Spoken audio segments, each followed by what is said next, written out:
Our last session is focused on how we can let the boon of IVF and assisted reproductive technology reach in India for everyone from poor to rich, in metros or at villages, in a responsible and ethical, compassionate manner. But how we can help reduce the sufferings of people from across the globe as well. The recent ART, Assisted Reproduction Technology Regulation Bill and Surrogacy Regulation Bill, are the two steps which endeavor to bring much needed regulatory intervention to make the ART practices more structured and responsible, but it might also restrict many from attaining parenthood, which too can be seen as a fundamental right for all living beings. More so, it may also diminish the possibilities of India playing a larger role in reducing the infertility associated sufferings globally. Can we make it more compassionate and accessible for everyone who needs and seek this care in an ethical and responsible manner? What are our strengths? Where do we lack? To discuss these aspects in this last session, we have a very esteemed panel of our guests. So we have Dr. Firuza, Parikh, Director, Assisted Reproduction and Genetics at Jaslok Hospital and Research Center, Mumbai. We also have Dr. Jaideep Malhotra. She's the Director of Rainbow IVF and a veteran in healthcare provider who brings three unique qualities of being an obstetrician, an infertility specialist, and an ACE sonologist.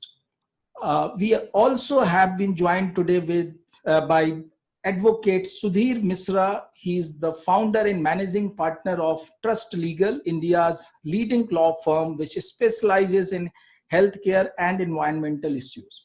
We also have today with us Mr. Ashok Warrier. He is a former Indian Foreign Service official and retired as India's ambassador to Democratic Republic of Congo, with concurrent accreditation to Central African Republic in July 2018. We have with us Mr. Vishwanath Swarup. He is the Chief Operating Officer of Bharat Serums and Vaccine Limited. He is a pharma industry veteran and plays an important role in bolstering the company's impressive gynecology and ART portfolios that helps both men and women suffering from infertility with right medicines.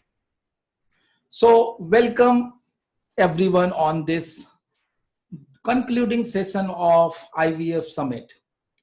The purpose of this session is to understand the different aspects and perspectives related to something which we can consider as a human right, and not only human right, a right for every living being of producing or having child. Let me begin with Dr. Jaideep Malhotra. Where do we stand as far as IVF concerned today? As we see that in terms of fertility treatment, while we see there are almost 30 million couples who may be actively seeking to have child, IVF may not be the one size fits for all solution for everyone, but at least a large number of these couples may need IVF.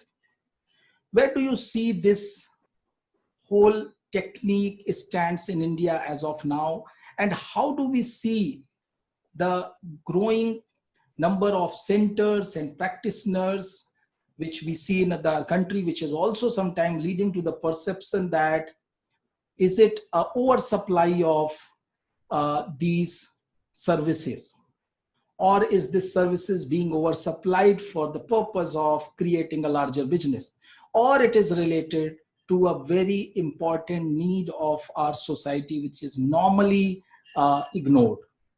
Dr. Jaideep Malhotra. Yeah, hi, good evening all of you.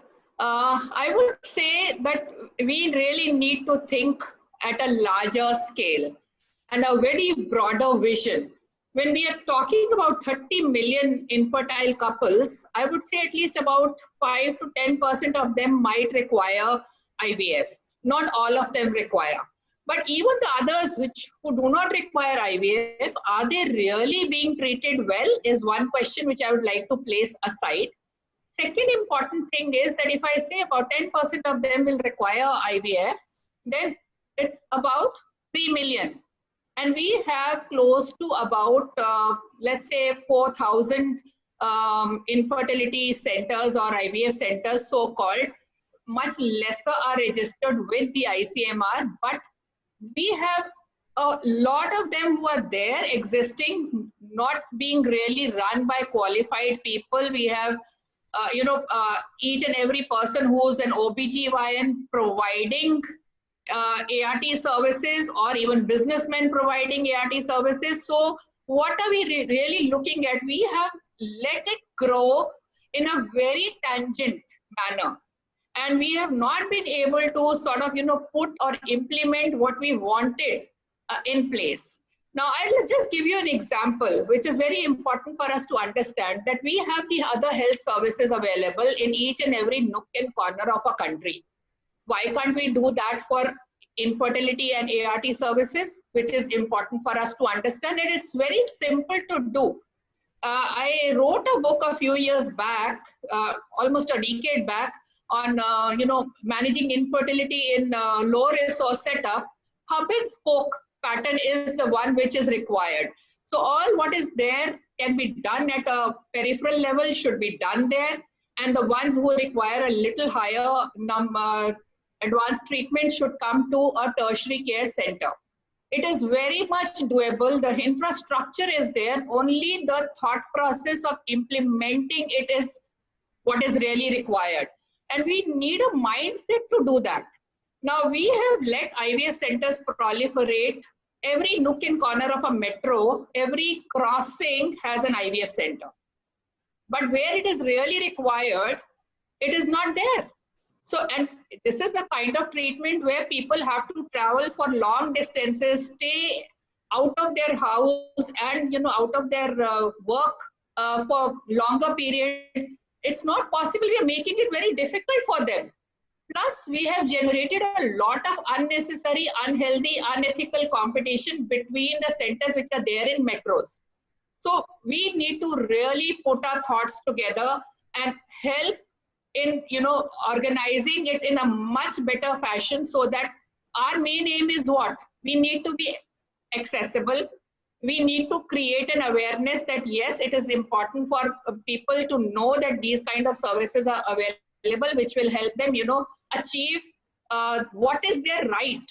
It is a human right to reproduce and have a baby. So we cannot really stop them from having and make it more difficult. Plus, we need to make it affordable. So how are we actually achieving any one of these? I actually don't understand. So we've given a lot of inputs as a society and as myself also as a person, but I don't know why we are having these lopsided arrangements in medical care. We are taking up projects which don't really require that much attention, than making normal treatments available to our public.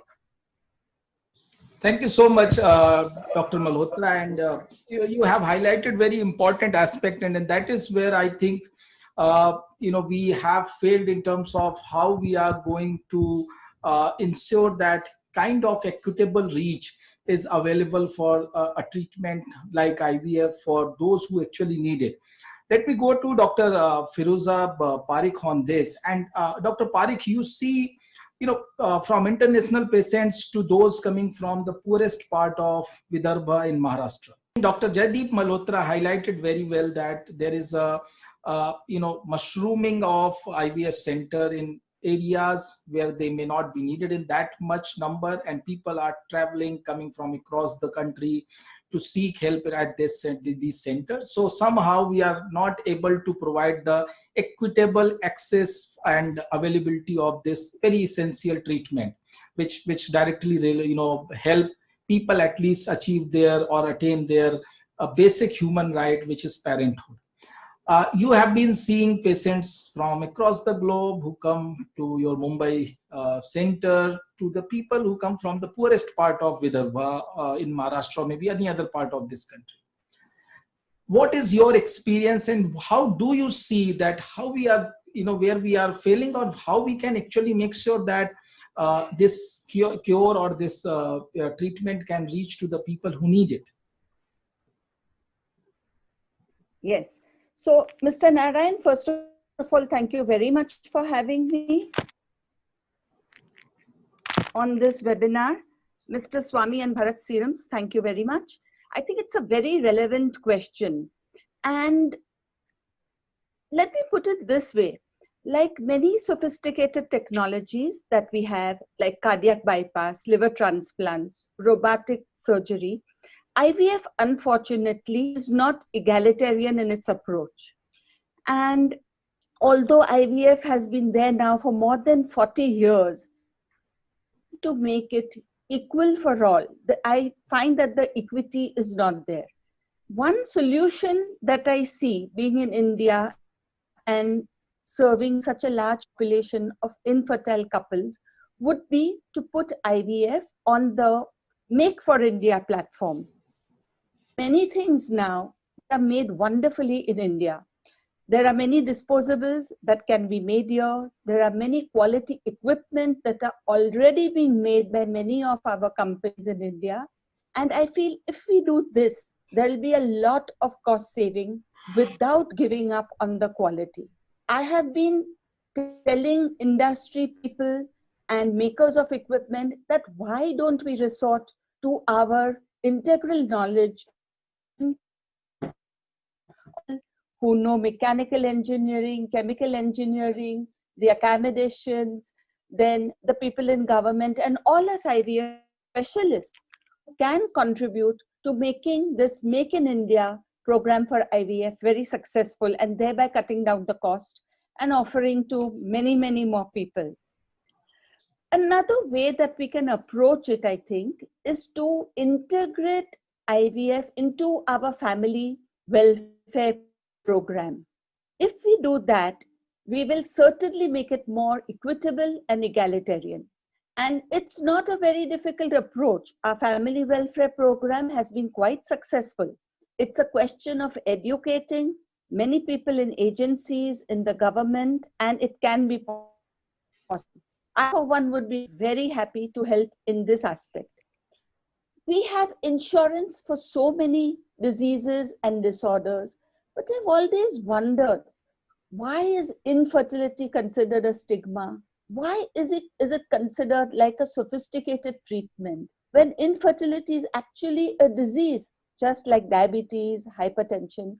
And I think it's high time for us to recognize this as a disease which affects so many millions of people all over the world and in India. So I think it is the role of us as individuals, as gynecologists, as infertility specialists, as pharma, as policymakers to get together on this platform. I also feel that we are seeing a state of centers coming up, and many centers, like Dr. Jaideep alluded to, will advertise that they do a lot of high-end IVF stuff. Now, in my opinion, I have a feeling that if 10 gynecologists got together and associated themselves with a good IVF, it would be asset-free. And if they are asset-free, there will be a higher chance for them to offer these services at a much lower cost. And in spite of everything, they would still professionally be able to sustain their practice. Then another point I would like to raise, today there is a trend for all centers to offer state-of-the-art technology, which then ups the price for the patient. I would disagree with that policy. I would say that, again, a group of IVF specialists can resort to using facilities such as PGT, expanded carrier screening with people who already have this technology. For instance, at Jaslok Hospital, we have an open where people would like to do PGT for the patients are encouraged to bring in their patients, and that substantially reduces the cost for patients. I think in a nutshell, how I would like to summarize is be more egalitarian in approach, have a Make in India policy where many things can be made here, have insurance for patients that will bring down the cost. And instead of having 2,000, 3,000 IVF clinics, let's join hands together where, as a think tank, we can group together and offer a better way of doing IVF. Of course, it's very important for pharma, for industry to cooperate with the doctors and for a lot of academies to join hands so we can come up with viable solutions. Thank you. Thank you so much, Dr. Parikh. And you have highlighted very important aspect of it, that we need to start considering infertility also as a disease, and that may lead us to have a better response to ensure that we have a kind of equitable reach of treatment to most of the people who suffer from it. And then also, the suggestions which you are making about, indigenous in terms of the production and all. I wanted to go to Mr. Sudhir Mishra and understand that what are the law and policy responses to this scenario. But before that, I'll since you have mentioned about how we should look for having a more Make in India kind of aspect also too, in terms of facilitate the the lesser pricing or the cost of this treatment. I would like to go to Vishwanath on this and try to understand that, Vishwanath, how as a pharma company where you are ensuring that the quality medicines are available which are supporting IVF treatments or other infertility related treatments, how do you see that? As an industry, are you people able to bring in this cost reduction in terms of by changing the production systems and all? And also, do you see that there is enough policy support or encouragement from the regulators to do that? How do you see that? Good afternoon, everyone. First of all, thank you and congratulations, Kamal, for pulling this off. This is an incredible platform that you have created in your organization. So thank you for this, and we are very, very happy to be a partner in this. Also would say a warm welcome to my fellow panelists over here, the renowned doctors and the people from their fields. As far as the points being made earlier and the question you're asking me, Kamal, I think it is, as Bharat Serum, I'll kind of answer it there, and then I'll kind of talk about what the industry landscape looks like, right? So first of all, we as Bharat Serum believe in the Make in India concept, right? This is something that, of course, our Honorable Prime Minister has given the motto and rally call for Atmanirbhar Bharat, and we are dedicated and focused on that. So a big percentage of our portfolio is all domestically manufactured within the country, and we are proud for doing that, and we are very proud of doing that. We've got some very first in the world products coming out of our R&D facilities based here in India, and that's something that we are very, very proud of. Now, when it comes to ART or IVF, we are talking about, I think we've got a broad range of portfolio. Again, we take pride in high quality products made in India, and those is what we are bringing to the market at very competitive pricing. Now, in terms of policy action, I mean, it is not something that there is a secret that as a country overall, our dependence on foreign sources of active pharmaceutical ingredients, right, is significantly higher than what it should be. And I think now, with the current time and the current momentum that we have, and again, the motto that our Prime Minister, Honorable Prime Minister, has given, I'm sure the government will be taking significant policy actions to help the industry accelerate this trend. It was not too long ago that we were very, very self-dependent, but something has happened and we've lost our edge. Now I'm very, very confident and comfortable that we will regain that edge. And this call from the practitioner community and the entire country of saying how we make ourselves more and more self-dependent, it is amazing, and it's a great opportunity for us, right? In terms of addressing some gaps that we see, right? Now, when we look at the patients or customers coming into an IVF center, affordability is a big issue. And of course, we need to bring in the fact of low-cost medicine, and as is talked about, low-cost equipment, right, to reduce the overall cost. But then also, we are in the age of consumerism. Let's be honest on that. Today, a young couple looking for an IVF treatment is very concerned about the upfront expenses. So we are working on solutions of saying how do we partner with our customers, which is the IVF centers, to offer easy installment and payment options for them, right? So which also reduces a key hurdle for them. You're talking about a couple who are in their mid to late 20s. They're still kind of finding their way. They are looking to buy a house or a scooter or a car or something of that sort, and now they've got this gift, right? And they need to spend on that, and it's a high priority item for them. And how do you address that? In our current age of consumerism, I think those are also solutions that we are working on and we'll soon be bringing to the market, so that not only is it about providing high quality medication, but it is also improving the access and availability for the patient community. And of course, that will help a lot of our couples. I mean, the numbers that were thrown out earlier, they're astounding. And this is a gift of life, right?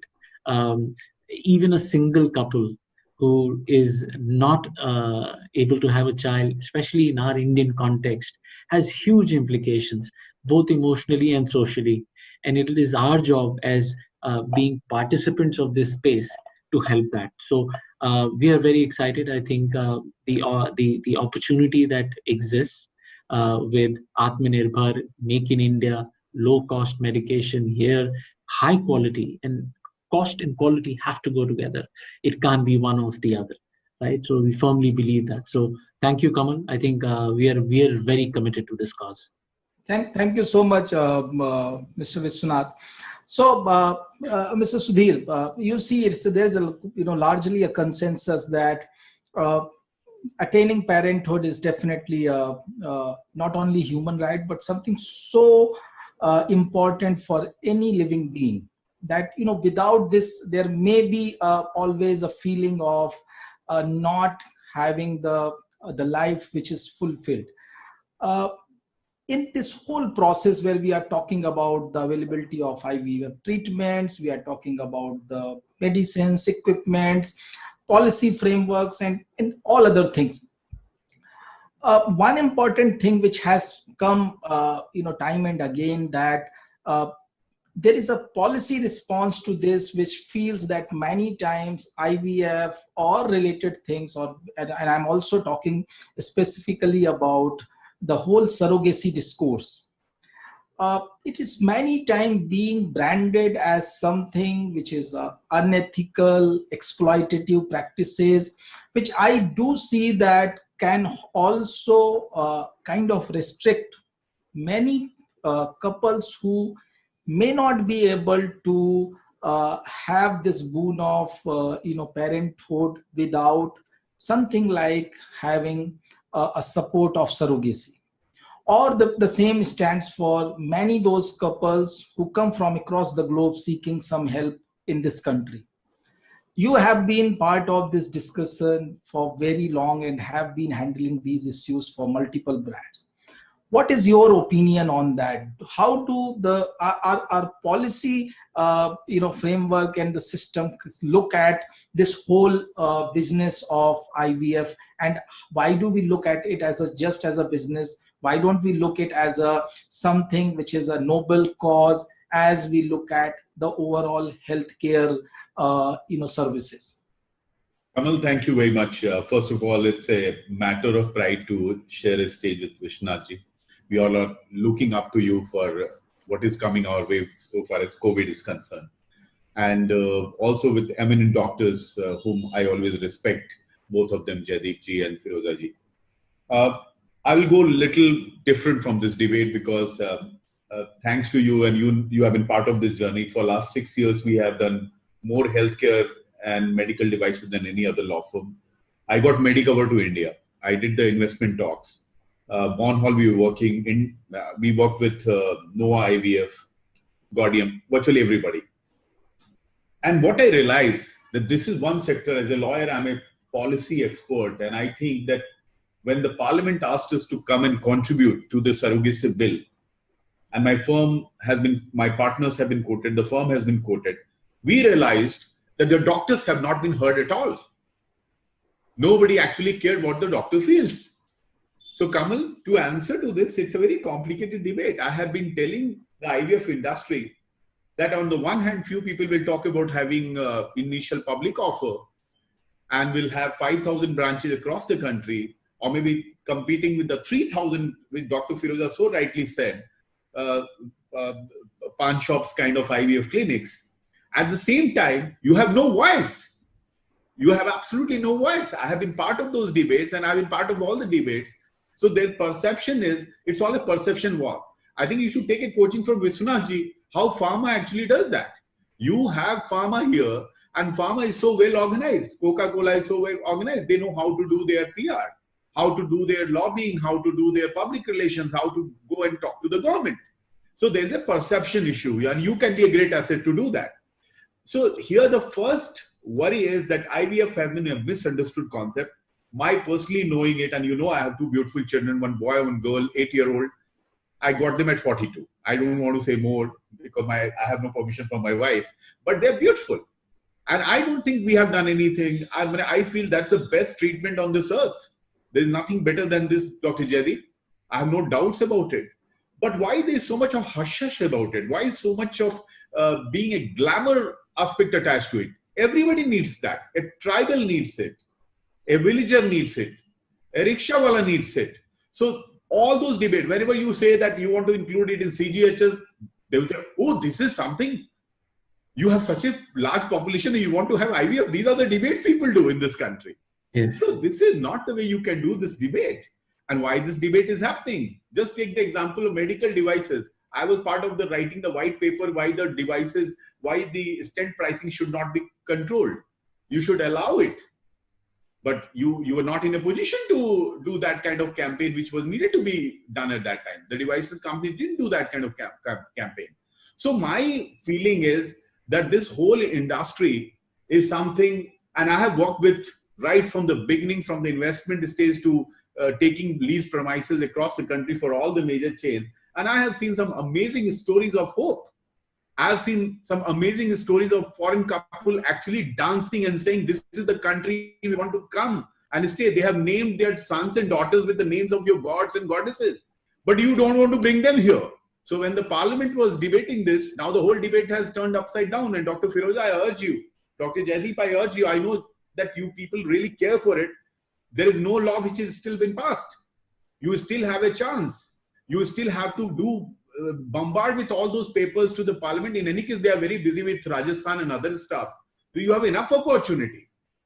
Make those papers, take those documents, bombard them, take Kamal into account. This is the way you do campaigns in India.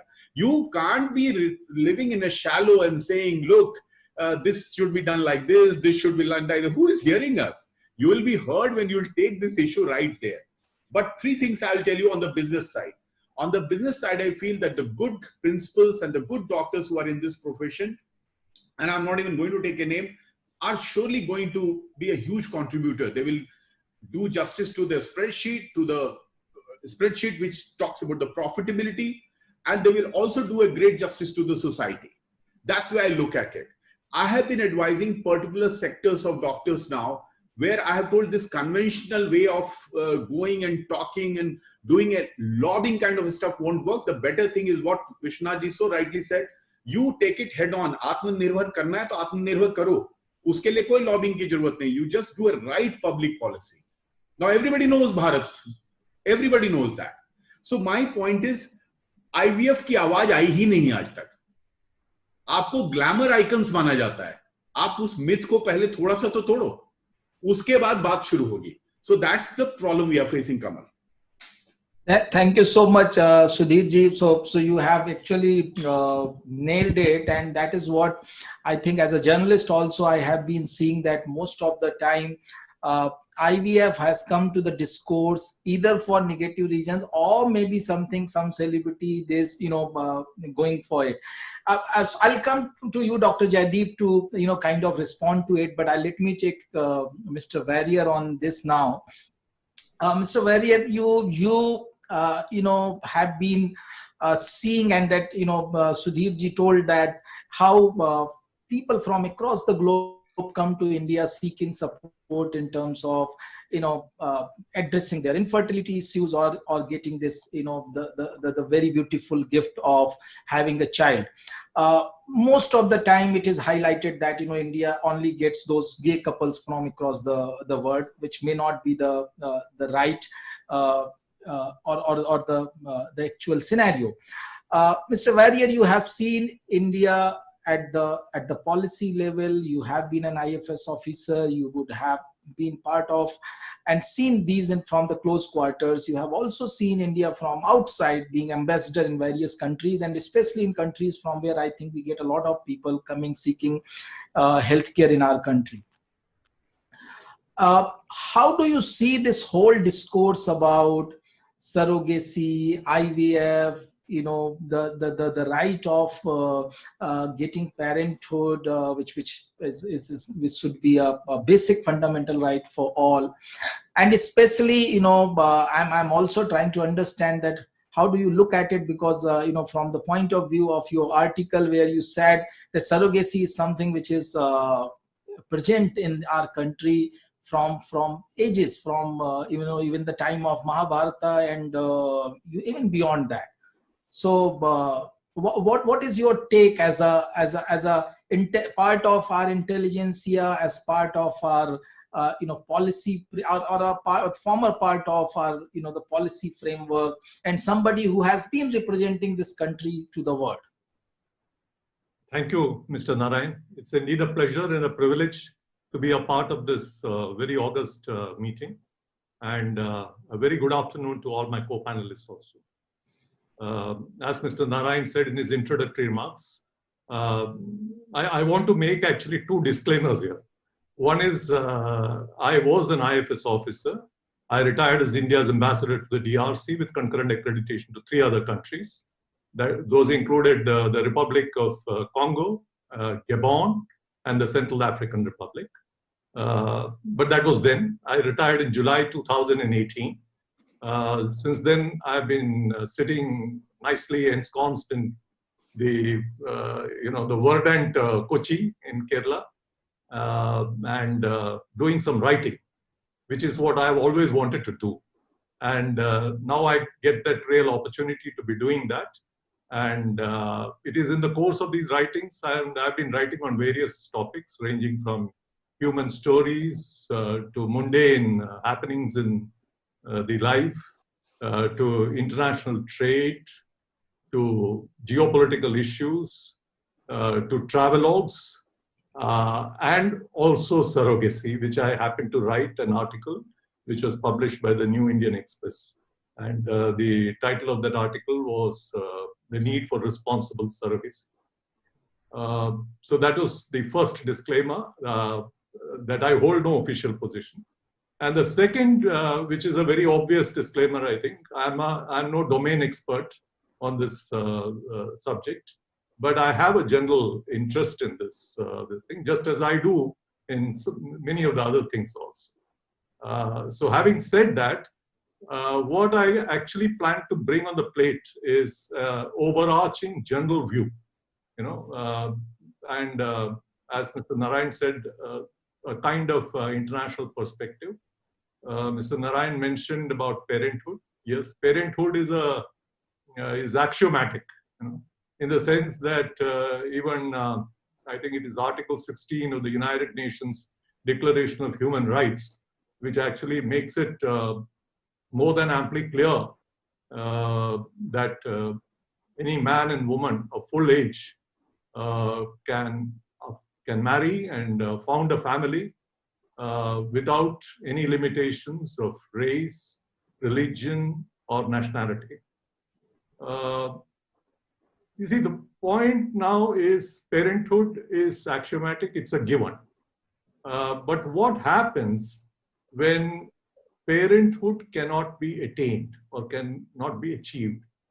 That is where the, there are impediments like infertility, for instance. And I believe there are more than around 60 to 80 million people in the world who have this issue, and of which more than 25% are in India, which is a huge, staggering statistic. And I might be wrong in this, but this is, a broad ballpoint figure actually that I have been given. So it is certainly a matter of some concern, because infertility brings with it a whole lot of other issues also. It brings psychological and emotional stress. It brings social stigmatization. It brings economic problems. And of course, it brings marital discord too. So these are very, very major issues, and which actually cry for a solution. And it is in this context that the ARTs like IVF and surrogacy actually stand out like a beacon of hope to the world at large, and certainly to India also. I think it was Dr. Jaideep who said that there's been a mushrooming of these IVF centers. And I would tend to agree with that, because even the place where I stay, just down the road, I see and it is titled as Gift IVF Center.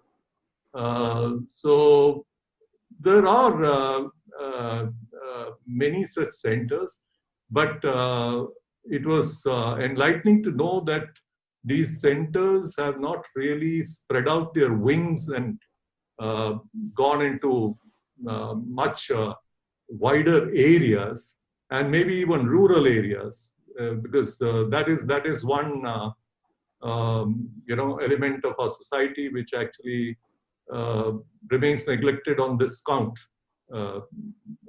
Certainly, because you see, otherwise they will have to travel all the way from their villages, remote villages, to reach these centers.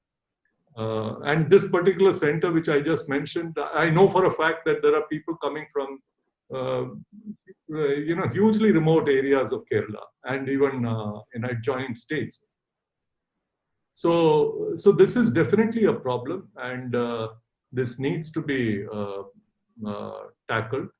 This needs to be addressed, both in a compassionate, in an understanding fashion, so that there is also a balance effected between misuse and abuse, and also kind of getting it to the people who really need it at affordable costs. Both these aspects are because you see, from an international perspective, I can tell you one thing, that there are countries where surrogacy, for instance, is totally unregulated. And this does cause issues. Because when you have a totally unregulated field, there are issues related to that unregulation.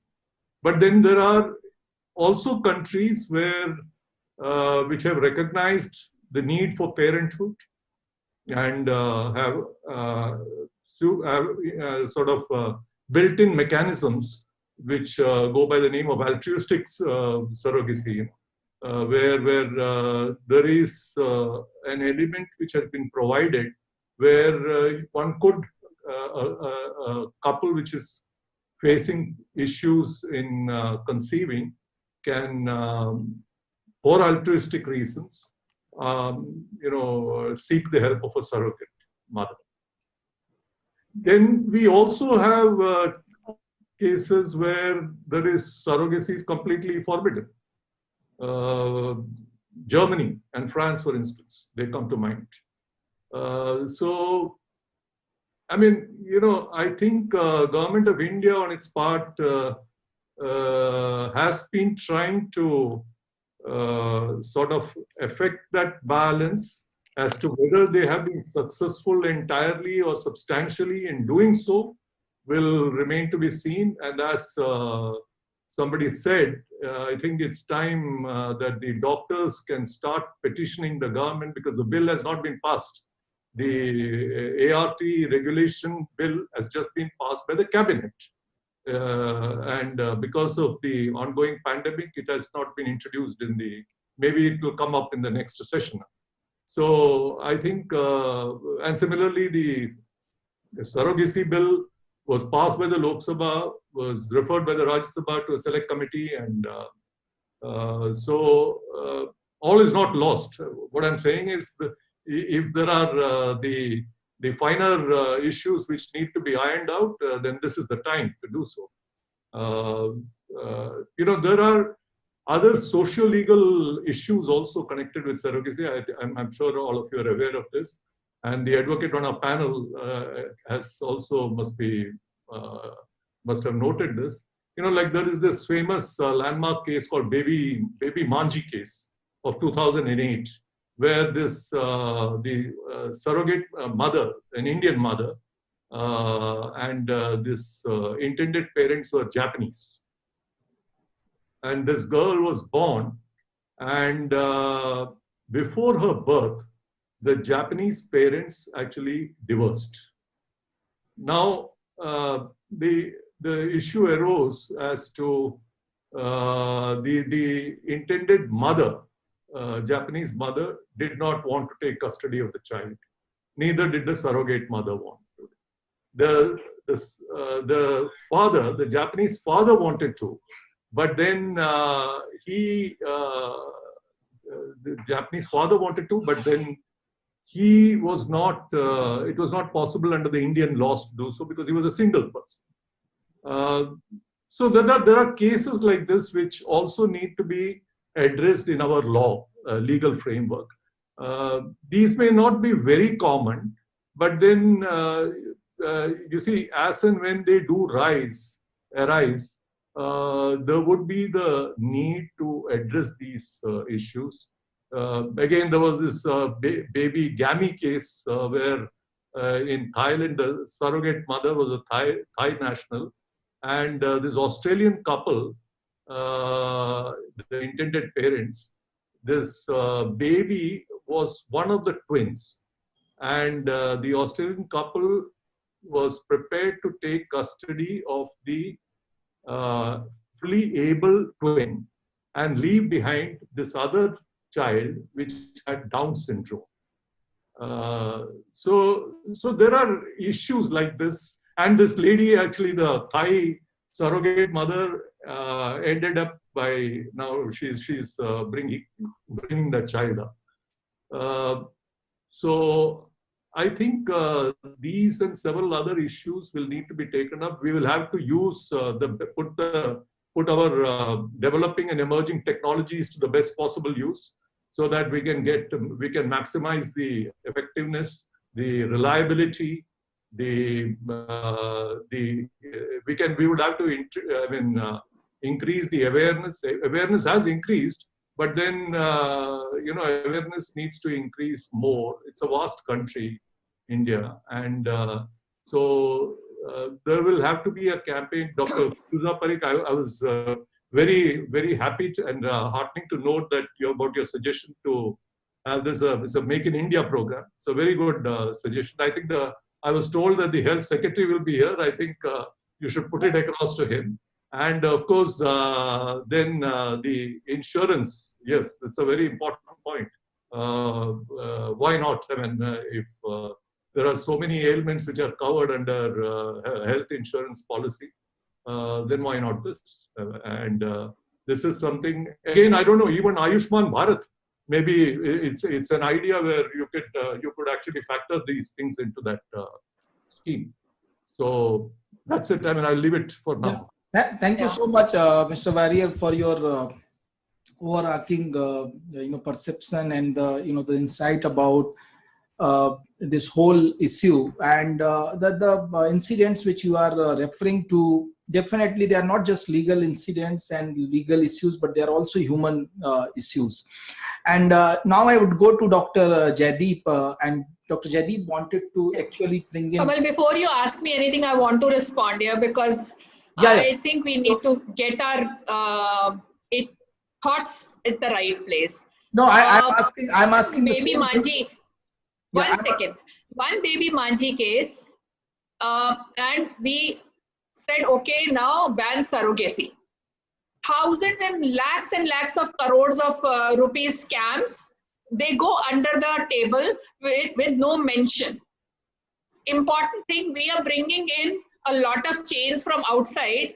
I would just humbly just like to say that we were responsible for the first 500 IVF babies of Nepal. The Nepalese Prime Minister honored us 3 times, but the Indian government never ever recognized. We supported, and I went to the government and I told the government that unless and until we get educated in the medical college about ART and infertility, it's never going to reach to the people who really need it. In fact, we supported 3 medical colleges to establish their IVF units: Maulana Azad Medical College, Aligarh Muslim University, and SMS Jaipur Medical College. Absolutely free of cost. We went and we taught the doctors there, and my trained embryologists are working in all premier medical colleges and so on. But what are we thinking? We don't have faith in our own country in Make in India. Now, unless and until we have faith, we cannot really proliferate the way we want to. I was the Asia Pacific Initiative on Reproduction president. One case happened of Australian couple in Thailand. Australia changed its law about surrogacy. What have we done? We have closed the doors of the world to our Make in India program. And I just cannot understand this. I mean, what kind of ideology is this? No, we echo your point, Dr. Jaideep, that do we really need to regulate or restrict? I think the need of here is to regulate. Another important thing here. We have all the policies in place, but is there any implementation? Kamal, Can you imagine how much time it takes for you to register in that ICMR? And after you have registered, there's no one bothered. They would not even come and see where you are, what are you doing. When I say mushrooming with folded hands, I'm telling you because I'm a ground person. I have supported millions and millions of people in training. I still keep on doing training, and I understand what kind of work there is. There are 2 Indias. One is fantastic, but the other one needs our support and needs skill enhancement. It needs things in place. And that is what I'm talking about. And that's almost more than 50%. So we need to put all that in place. I have attended, I don't know how many meetings every night and day during my president's tenure as Foxy, or even as ESAR president, when this surrogacy was going on. I must have met how many MLAs and MPs and given so many papers. But ultimately, in the night of this thing, a bill comes in which has nothing to do with all the inputs which we have given. Because the reason is because bureaucracy is something which has to go out. And this has to come and be given to the professionals who are actually doing the work and who know the ground realities. Dr. Jaideep, the problem is if we speak, you speak, or I speak, nobody cares. Because we are nobody cares. So what is the answer? The answer is engaging through the public media. So when Kamal will ensure that there are 5 articles written, 10 articles written, then only they start listening to you. I will tell you about the Rajya Sabha Select Committee debate. Just let me complete. Give me 2 minutes. Rajya Sabha Select Committee debates. They said, oh, we had no idea. They actually said a lot of MPs are now asking, and why it is pending now? Because there is a rethinking. So let's be positive about it. The country knows that if you want a foreign couple, or if you want a foreign couple to get a consultation in India, and that couple gets a baby here, forget surrogacy for a moment, that person will never sever its ties from India. He is your permanent retainer. He will come for his holidays. He will have a connection with your country. This is something which we need to tell the Atmanirbhar Bharat, because if we tell and communicate this message, I'm very sure that the parliament is willing to listen to you now. Yeah, thank you. One word about the media. Dr. The Malhotra. first baby of Nepal was born, and the news came in Indian newspaper. Nepal produces his first baby. But who actually held them? An Indian doctor. Story And Indians are not ready to recognize. Uski story likhwayi hai. It's unbelievable. That's media. Dr. Jaideep, I understand that the kind of effort you are putting, and we definitely believe that there has to be a better environment for everyone to get the access of this treatment. Let me go to Dr. Parikh on that. Dr. Parikh, even if let's say we forget about those international couples who used to come or who will come to India for this, the Surrogacy Act, how much it is impacting the Indian couples? What is about our own people who may not have or may not qualify for IVF procedure or surrogacy procedure because of the certain certain framework put on place? There is a number of people going to suffer in our own country, and aren't we kind of empathetic about them? Thank you. First, let me respond to Mr. Warrior. Altruistic surrogacy is never altruistic. In fact, it can put a lot of pressure on family members, particularly if there are two women in the same family. One sister-in-law will be forced to become an altruistic surrogate. It can cause a lot of issues in the family, and altruistic surrogacy is a scenario of surrogacy in India. So I would strongly say that we should not promote it in our country. We are not ready for it. Yes, we on occasion come across a grandmother who becomes a mother for her daughter. We occasionally come across an aunt who becomes a surrogate for her niece. That is all well said and done. But having altruistic surrogacy in our country will further drive the actual surrogacy into the background. People fail to realize that surrogacy is indeed a form of medical treatment for IVF. There are women who are born with uterus. There are women who suffer from genital TB.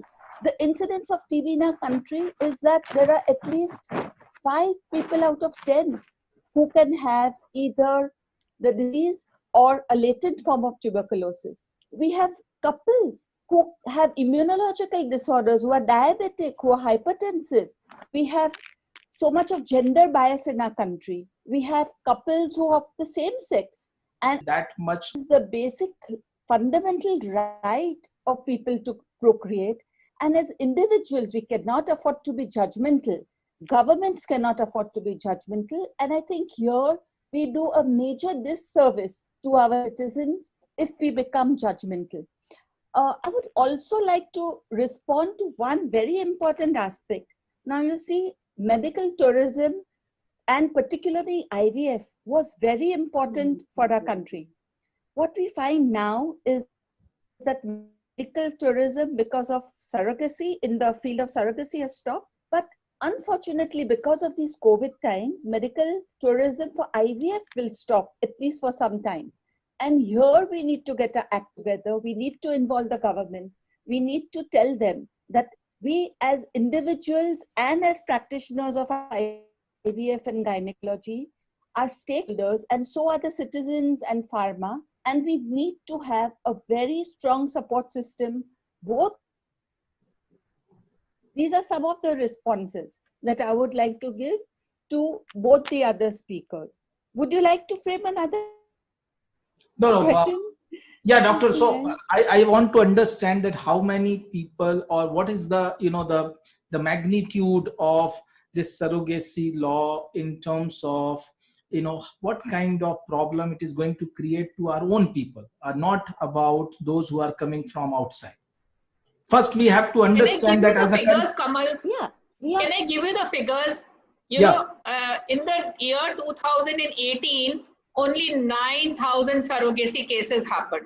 Does it really demand that much of an attention, what we are really giving? And there are 30 million infertile couples. What are we doing? Which direction are we going? First, think of the ART services and then think of other things. Jaideep, Dr. Firuza, you are 1,000 saying people something? requiring. Yes. Yeah, it doesn't matter if there are 9,000 couples or 900 couples. We have to be egalitarian and offer the same kind of services to whoever needs infertility, right? So we cannot Firuza, ignore a small one section second. of society. Dr. Malhotra. What I am trying to say is that, I mean, there are other pressing issues in ART which need our more attention. Here, banning surrogacy is something which is requiring attention, which is not at all called for. That is what I mean. Yes, I think let Dr. Parikh complete the point, and I'm sure that this is what she also mean to say. Dr. Parikh, would you like to complete your point you were saying? Yeah. So Jaideep, I'm with you. I'm on your side. What I'm trying to say is that even if surrogacy forms a very small part of infertility treatment, we have to be egalitarian in an approach and have the same, give out the same form of treatment which we would to anybody. So we cannot ignore a certain infertile population at the cost of glamour or at the cost of saying that, you know, IVF can only be done for married couples who are married for 5 years and who have been infertile for 4 years or whatever the government stipulates. So I think infertility has to be considered as a medical disorder, and treatment of infertility forms a very important part of medical services. Let me tell you, it's not glamorous. People who work in the IVF lab spend hours and hours doing troubleshooting. We are every day very, very conscious of what we need to put in. We not only have to have one-to-one consults with our patients and counsel them, because counseling forms a very important part of the program. We have to give equal attention to the lab, equal attention to the clinical part. We have emergencies like others. We have so many things that we have to keep. So I don't see any glamour in IVF. Thank you so much, Dr. Parikh. So since, we were kind of getting a lot of responses from what Mr. Warrier wanted to say. So, Mr. Warrier, would you like to add on what you were saying, or because I think in a way, as far as I understand, you yourself advocated in your writings about that we should not ban surrogacy, and there should be a more, compassionate view on that. So, would you like to add on to that? Then I go to the other point. Yes. Yeah, thank you. First of all, I would like to clarify that I was not actually suggesting that surrogacy should be banned or altruistic surrogacy should be introduced or anything of that sort. What I was saying is that there is a spectrum out there in the world, where there is on one side you have the totally unregulated, surrogacies, and on the other side you have forbidden surrogacies. I gave the example of Germany and France. The spectrum is quite wide. So it's a good thing that the government of India is actually trying or striving, let's say, to strike a balance.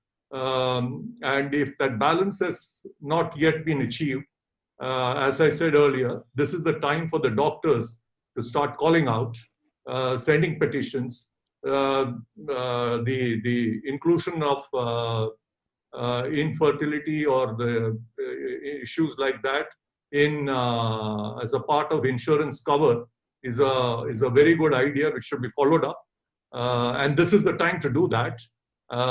So also the Make in India program. You have a health minister now who is a doctor himself. So I think all is not lost. Definitely, I could discern a lot of anguish in Dr. Malhotra's voice and articulations. But let me assure her, not all is lost. I think This is a work in progress. And I think it should be made to count. And this is the time to do so. Thank you.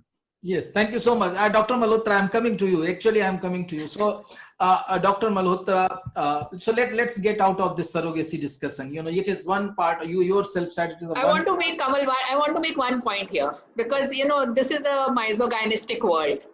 We are banning surrogacy because we say that we are exploiting surrogates. But we are not even thinking about the women when they are not able to have, because surrogacy is largely for women who cannot have babies. So what is going to happen? All these men are going to remarry. I see it all the time. And we are not even talking about it. We are not even talking about it. And any platform, when I want to talk about it, I am made to shut my mouth. But I see it every day. And that is what we need to understand. If you're really talking about it, have a debate. And let us be in that debate.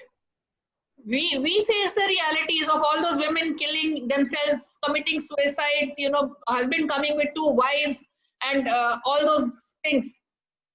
You have no idea because all of you are in metros.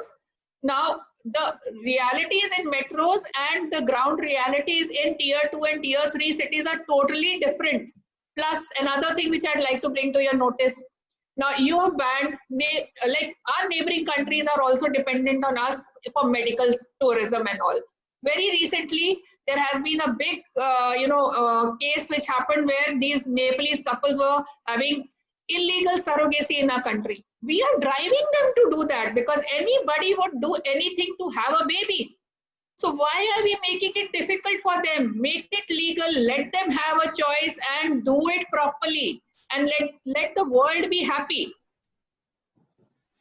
Certainly, Dr. Jaideep. I want to understand that apart from surrogacy, you said that this is, as we see the 30 million people seeking children, to have child.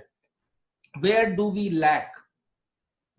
Are we lacking in infrastructure? Are we lacking in terms of distribution of this care? Are we lacking completely from the government support, or we are lacking in terms of our own practitioners, empathy towards these people?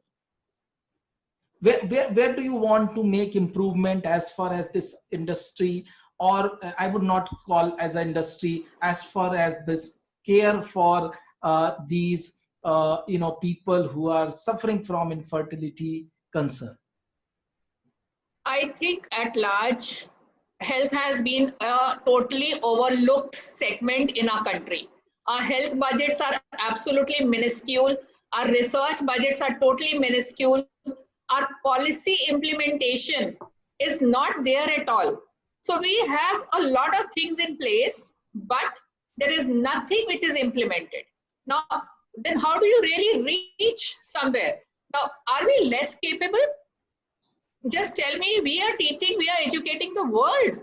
Most of the Indians who don't get opportunities here, they go abroad and they, are doing all these apps and the other things. Indians are heading all the big organizations of the world. Why cannot the government give us opportunity to grow in our own country? We are the biggest democracy in the world, but our bureaucracy and our policy implementation and our management is the one which needs. I would give you a COVID example here. Now, everyone knew that Corona is coming and all the policies were put in place. But were they really being implemented? If they were being implemented on time, our situation would not have been as bad as it is today. So implementation is our problem. You mean that the overall, approach of our, government or as a society towards health is not that, supportive, and that is the reason IVF for infertility. It's not that. I am not saying supportive. It's very supportive. It has things in place. But our problems initially were especially in obs and gynae, I would say, to reduce maternal mortality, to reduce infant mortality. We have somewhere reached, but when they worked on it, we have come down from 400 to 120 now. So we can do it. The point is the focus has to be there. All right. Okay, so you also mentioned, Ms. Sudhir ji, you have been seeing this, the legal side of it, and Dr. Jaideep also mentioned, Dr. Parikh also mentioned, and even the same, points have come from Mr. Warrier also, that this leads to a lot of social legal issues, and especially non-availability of infertility treatments also leads to several social and legal and economic issues in our country. As a lawyer and as a somebody closely monitoring that, what is your overall perception, and what are those maybe 3 things we can do to improve on all these aspects so that we have better outcome for these couples who are suffering, but at the same time we are able to reduce multiple other burdens which we see as our society, as a society. Sudhir ji, you are on mute, I believe. Sorry. So that we can hear others. But Kamal, 3 things. I will be very brief. I'll tell you what is going on in my mind after almost 11 years of practicing healthcare. Primarily, focus was on IVF. It remains a big focus because I see that a lot of investment is there from the clinic side. I understand what my both doctor panelists are saying. They're absolutely right. My only request to my doctor friends is that you need to realize that the others have to love our voice. We can't be in love with our own voice. That's the biggest gap here. I just was talking about that part which was unaddressed. You are right. You might be in the meetings. I'm also in meetings with various ministries on various legal assignments when I'm appearing in a court of law. What is most important is to know where we are in the debate and why we are losing the debate and why we are being missed out. So that is a very intelligent conditioning. We just can't be thinking that why this is not happening. I'm totally with you that Indian IVF scene, and I know a lot of my friends and a lot of very affluent people who have identities in UK and Dubai, in other places, they actually come to India, Kamal, for their IVF treatment. They come from Australia, everybody knows, but they also come from Dubai, UAE. My London friends come, people have come from Canada. We are actually doing a matter for a couple from Middle East, I think. They come to India because they stay in good hotels, they get a good treatment, they go to see the historical monuments, and they're in love with your country. Why the government is not able to realize that? What both the doctors are saying is a very different thing. They are saying this country, whatever you call, the whole world you want to call here, that okay, leave that China, come to India. Here it's an easy, low-hanging fruit for you. You have hospitals, you have excellent doctors, you have delivery centers, you have great hotels, and you have great countryside to look at. So that's the first thing. I'm again telling you that I will take both the international patient as well as the Indian patient. So far the Indian patient is concerned, let me tell you, and this is a heartening news I'm going to give you, IVF sees the least resistance of parents in condemning a doctor. Unlike other emergency provisions and other hospitalizations, and as a lawyer, I'm telling you, the National Commission and the State Commission, I haven't seen a single case in the State Commission or National Commission going to culmination where an IVF doctor has been indicted, and rightly so. I always feel that the entire tone, Kamal, has changed in the courts now, where they say doctor is absolutely not guilty unless proved otherwise. And this tone, changing this tone has taken a decade. Now, where you are not going to. So just remember, when the dengue deaths were happening, all the TV channels were shouting from rooftop, hang them, do this, hang them. Today, we have flowers coming our way. So that change has happened. Even the courts have started respecting you. So that's the point number 2. The third point is the patient. I think what we need to do is de-glamorize the IVF profession. And that will address that problem.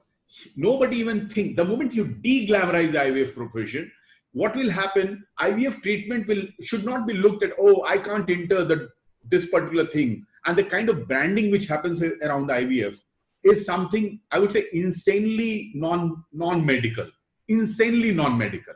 So the moment you divide that gap, the social part will be addressed, Kamal, and that will lead to more acceptance, less of boundaries, and less of barriers for the ordinary couple to come to you. Thank you, Sudhir ji. So actually, I'm taking the last remarks from everyone. We are, getting nearer to close this session. Dr. Parikh, if I take up this, aspect that if there is one action we need to do to have a better empathy around IVF or infertility treatments itself, is one to deglamorize it. What is your take about it? You say that the IVF is not at all a glamorized activity. The caregivers, the doctors, the technicians are toiling hard on the labs to achieve this outcome. But what is at fault when? Well, 1 second, if you give me just 1 second, 1 second. Yes, sir. I'm willing to do a white paper with you. Yes. For the IVF doctors and give it to the select committee of Rajya Sabha, because we are already there. We have still been giving inputs. Our name is mentioned in each report. I'm willing. That can be one takeaway. That's why I told you.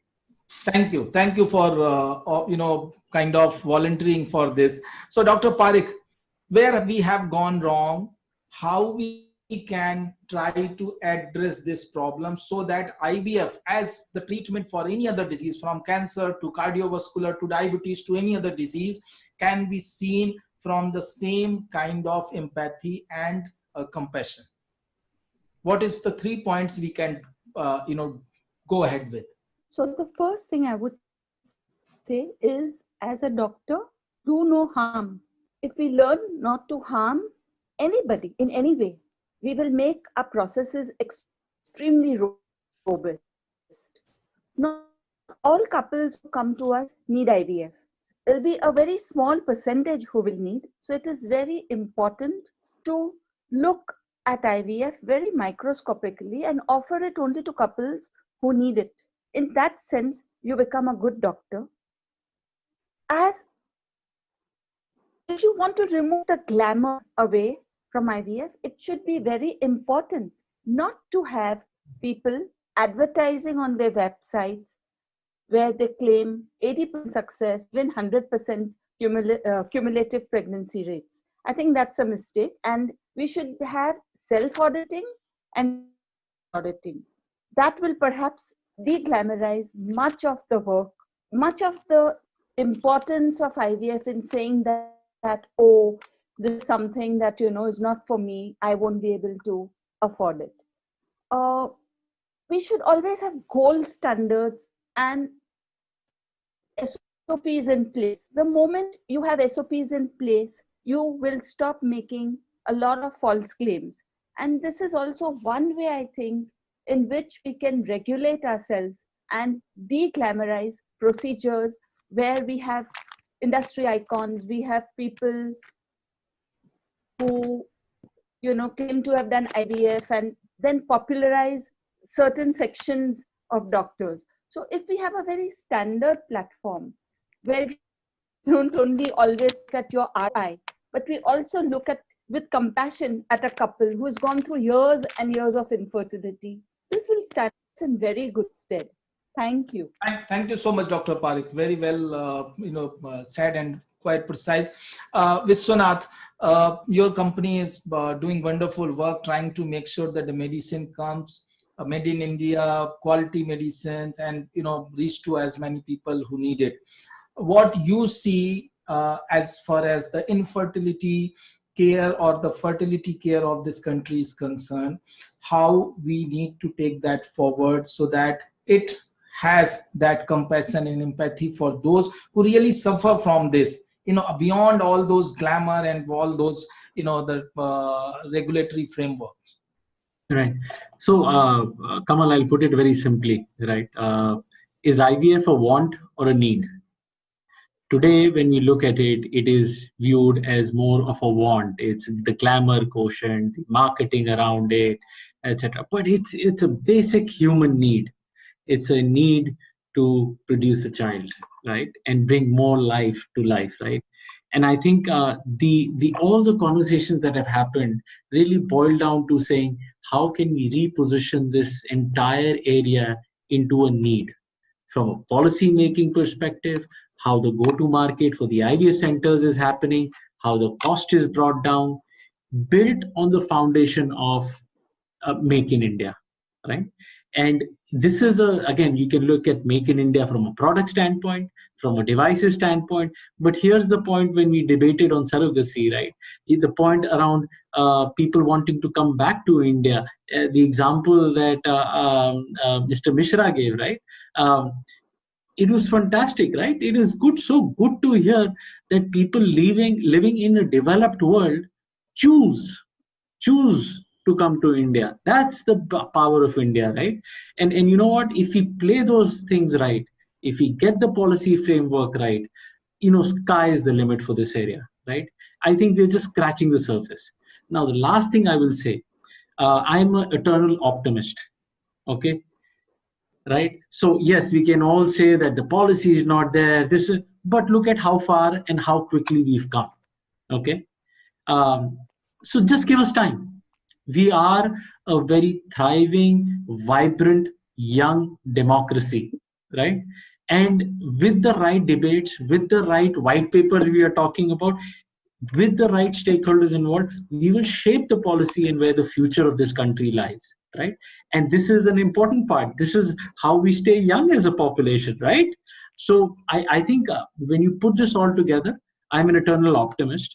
And I think with the right people, and as Bharat Serum, we will continue to partner with stakeholders, because we believe our job is not just to provide the medicine, but actually shape this area, because this is a very, very critical part for the entire country as India. And then, of course, we are a participant, and it is a responsibility of ours to be a very quality player here and actually make a difference in this space. So again, thank you all. Really appreciate your time. And it's been a fantastic debate. I've thoroughly enjoyed it. And I'm sure our Facebook viewers, etc., would really, really thrive on this. Thank you so much, Vishwanath. Dr. Jaideep, a very precise comment from you, how we are going to go ahead, what we are going to do in terms of ensuring that the treatment is reaching to everyone who need it. Map out the public awareness and accessibility, put the services in place, give skill enhancement and support to the people there, which is important. And I think rural and tier 2 cities are the ones which really, require more of these, which are important. Have registries. I don't know, nobody has talked about it, but having a registry, national registry for ART, national registry for donors, surrogacy, for semen bank, all those are the ones which we should be doing, and those are the ones which will streamline, which are very important for us. Plus, standard minimum care statement. I actually prepared it, and it's lying with me for almost 6 years, but there are no takers. So once we have the standard minimum care statement, any clinic who opens has to provide that minimum care, and that is what our patients deserve. Certainly. Thank you so much, Dr. Jaideep. Mr. Warrier, any last comment on it? I was posted in the Philippines almost 12 years ago, and there was this news item which came out it's one of the major dailies of Philippines, I remember. Curry flavored medicines from India hit Philippines. Yes. So you see, that was then. We have come a long way since then. Now you have President Trump seeking our HCQ. Okay. Now India has been setting up COVID quarantine centers in Africa. Exactly. So I mean, as somebody said just now, I too remain a compulsive optimist, so to say. Optimistic. And, yes, and I feel better things are in store. We have to act carefully. We have to tread carefully, but we have to tread compassionately with understanding. And I think India can set new standards in ART procedures, which the world at large can actually emulate. Because this is a sector where I get the feeling that most of the countries are really grappling with it.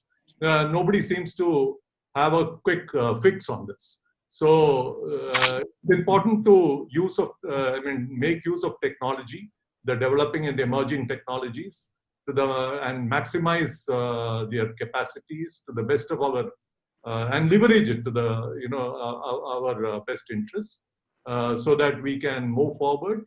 The movement might not be as fast as possibly some people might want, but then a deliberate movement always takes time. But I feel that we are possibly on the right path, and it's a matter of fine tuning things, and we will be there. Thank you. And thanks a lot for this wonderful meeting which has been organized also. Thank you so much, Thank you. Mr. Warrier. It was a pleasure having you and to have your insightful views on it. Thank you so much, all our esteemed panelists today on this discussion. It was wonderful speaking to all of you, and I can see that especially our doctors who are actually doing this and ensuring that all those people who need it get this support. So thank you so much for whatever you are doing for the society, for the people, and definitely we need to work much more to ensure that we are able to give this statement that infertility solutions or cure is not a want, it's a need.